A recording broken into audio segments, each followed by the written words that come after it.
Looks like Bitcoin today got absolutely destroyed, and everything that was anticipating this spot Bitcoin ETF approval is not going according to plan. This is one of the biggest sell-offs that I've seen in quite some time, and it's the biggest sell-off that we've experienced with coin.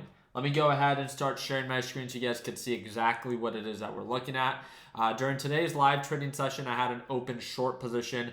And even from highs of 160 to overall lows of what it made after market hours of 139, this was a 13 to almost 14% move. So if you look at this in a perfect world from overall highs to overall lows, 13.62% is what coin lost today. And if you look at Bitcoin, this is on the 5-minute, 30-minute, but on the 5-minute, you can see from overall highs of 149 to current lows of 146, testing a common support range, and as of right now, a strong descending pattern with lower highs and lower lows. If we look at this on the larger time frame, and that's kind of what I was paying attention to, on the larger time frame for the 30-minute, Bitcoin is still trying to hold above the moving average, which again, we talked about this when actually yesterday, when this whole approval process happened.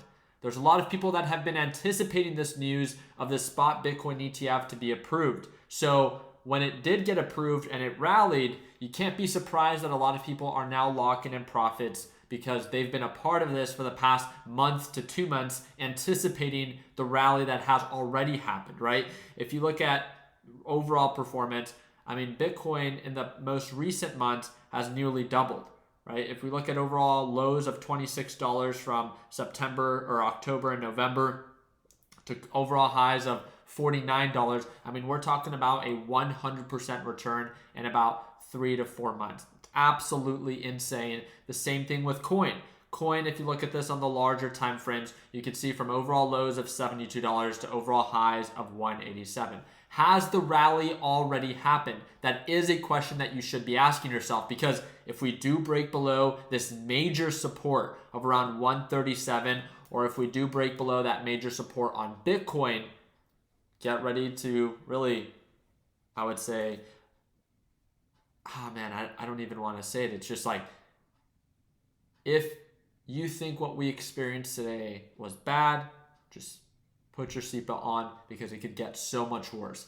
From overall highs of 140, think about it. We break below EMA. We have a huge gap down to lows of $86. You cannot be surprised. The cheap can always get cheaper. I'm hoping that it doesn't sell off, right? Right now we're testing kind of the moving average on the 4 hour. It just made the lowest, the largest pullback that it's ever had before since this overall rally for the spot Bitcoin ETF. So hopefully we begin to see some buying pressure, but tomorrow is Friday. We're going into a 3-day weekend, if I'm not mistaken. On Monday, markets close in observance to Martin Luther King Jr.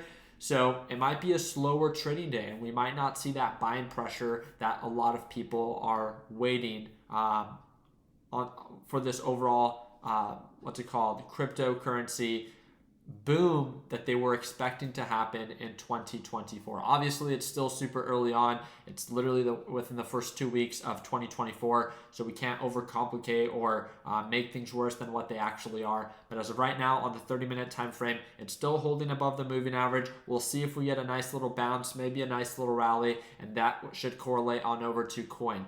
If Bitcoin continues to sell off, then again, we cannot be surprised. Coin will most likely follow, and there is a huge gap down. I just want to make sure that you are aware of it, right? It should be quite exciting because, like we've said before, it doesn't matter if the market's bullish or if the market's bearish. There's always money to be made as long as we focus on one thing, and that is market direction. From highs of 140, imagine if it begins to sell off all the way to $80 and shorting all the way down. That is so much money to be made. But again, let's stay patient and wait for direction to be a little bit more clear. When it comes down to the different economic reports that are set to be released tomorrow, it's the PPI report and the core PPI report, which is the same thing as our inflation report on the consumer side that was released today, but it's actually inflation on the producing side of things. The really important thing that you should know about inflation on the producing side of things, it's usually used as a measure for up-and-coming consumer or CPI data reports. Because if inflation is going up or down on the producer side of things, it normally gets passed down to the consumer later down the road. I don't know why I'm stuttering so much, but I do apologize.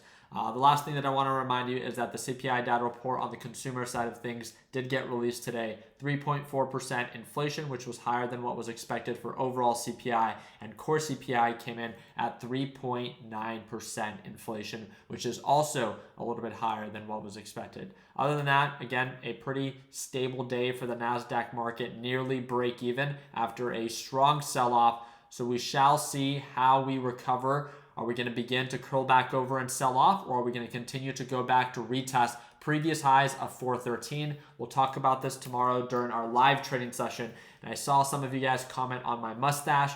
Make sure you drop a thumbs up if you love it, and make sure you subscribe if you hate it. I hope to see you for tomorrow's live trading session. If you want to tune on in, it's the second link in the description down below. And if you have any questions before tuning on in, message me via Instagram or Discord, and that's the first or third link in the description down below.